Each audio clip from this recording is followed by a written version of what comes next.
में हुए जौहर की कीर्ति चारों तरफ फैलने लगी और जब ये खबर राम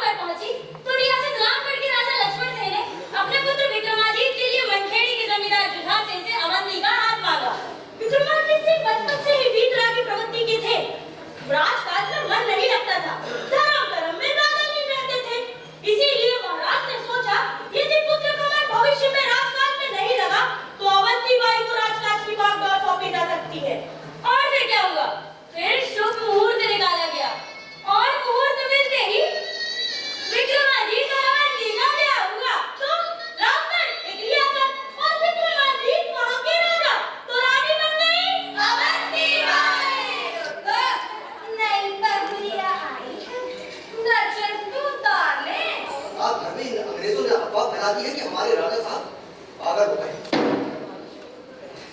इस सब के पीछे कलकत्ता में बैठे उस गधोनी का दिमाग काम कर रहा है।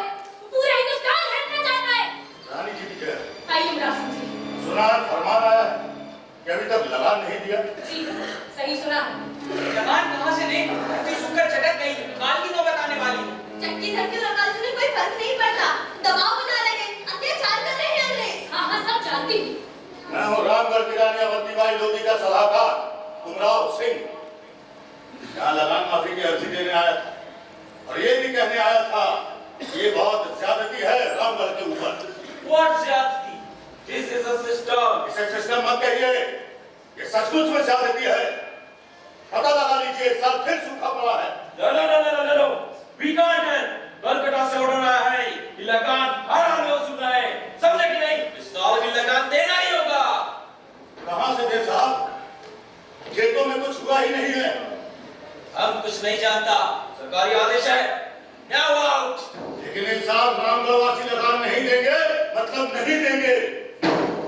और अगर बोर्ड ऑफ वार्ड्स और उनके कारिंदों ने ज्यादती की, तो पूरे बोर्ड ऑफ वार्ड्स को उखाड़ फेंकेंगे। अरे ठाकुर साहब, क्या खबर लाए हैं? खबर क्या बात सुना? वे नहीं मानते। कहते हैं सरकारी आदेश है। मैंने बहुत समझाया, निवेदन किया, पर फिर भी नहीं मानते। हाँ, मैं जानती थी कि इन फिरंगियों के दिल से इंसानियत बिल्कुल खत्म हो चुकी है। पानी सर से ऊपर जा चुका है। साथियों, इन फिरंगियों को पहले धुआं भुगरी बिछिया से खदेड़ना है, फिर मंडला, इसके बाद मध्य भारत और आखिर में पूरे हिंदुस्तान के पार खदेड़ना है। उमराव जी, अब सिर्फ जमींदार और मालगुजार को ही नहीं, किसान भी बैगा सभी को जोड़ा जाए और सलाह मशवरा कर अंतिम युद्ध लड़ा जाए। रानी ने चकेरा डालो बोल भई है रान, भाई का बोल भई है रान। मंडला ने रो रानी ने ऊँटों को छोड़ मैदान, कंडक्टर को छोड़ मैदान। एक तो नहीं रे, रामगढ़ की रानी बनती है क्यों नहीं रे, रामगढ़ की रानी बनती है क्यों रे। हट बंगाली, हट। ये कौन है? वही शातिर दिमाग वाला, जब आप देवार की घाटियों से नीचे उतर रही थी, तब यह आप पर पीछे से वार करने वाला था। छोड़ो मुझे, लीव मी, मेरा बेबी, मेरा बच्चा, छोड़ो, गायब है, लीव मी। ठीक है, जा, भाग जा। ये बच्चा कौन है? रानी जी, बच्चा जंगल में अकेला रो रहा था। किसी अंग्रेज का बच्चा लगता है। अरे, इसकी तो रोते रोते आंखें सूज गई है। आओ बेटा, पास आओ।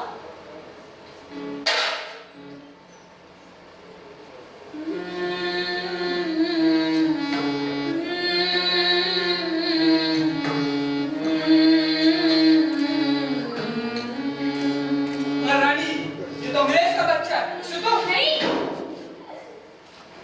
हम अंग्रेज नहीं हैं। हमारी लड़ाई उनकी व्यवस्था से है। हम किसी के बीवी बच्चों को नहीं मार सकते।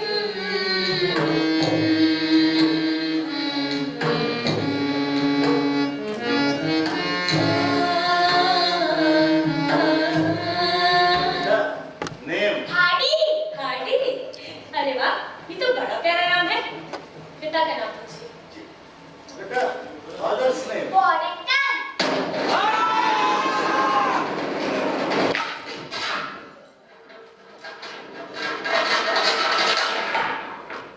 साथियों, मैंने कहा ना कि हमारी लड़ाई अंग्रेजी हुकूमत से है, उनके बीवी बच्चों से नहीं। जाओ, इसे इसके पिता के पास सुरक्षित छोड़कर आओ। मगर रानी जी, उन्होंने आप पर हमला कर दिया तो? नहीं, तुम ऐसा करने के सफेद झंडा फहराकर बिल्कुल बता देना। Yes, Dad. रानी जी से कहना हम उनके एहसान बन गए। ठीक है। हाँ सुनो, अपनी रानी से ये भी कह देना कि बगावत छोड़ दे, तो उनकी रियासत और माफी दोनों दे दी जाएगी।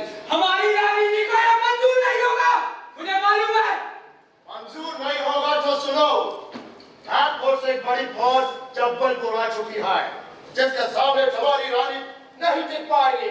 हमें डराने की कोशिश मत करो। एहसान फरामोश वॉरेंटन।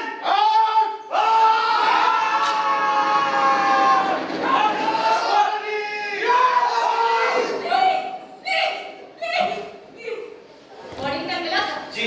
क्या बोला? वो तो जहर कर रहा था मगर उसकी बीवी बोली युद्ध के मैदान में ऐसी मानवीयता रानी अवंतीबाई सचमुच महान है। मैं आपकी एहसानमंद है रानी। पर इस बोर्डिंग में क्या था? अंग्रेजी नहीं है रानी जी। पहले आपने इसी बोर्डिंग को प्राण डाल दिया, फिर उसके बेटे को उसके माँ बाप के पास सुरक्षित भेजाया, मगर इस मानवीयता के बाद भी वो जहर गले से बात नहीं आया। रानी जी कायर है फिरंगी, संदेशा भेजा है कि आप आत्मसमर्पण कर दें तो आपको आपकी रियासत और माफी दोनों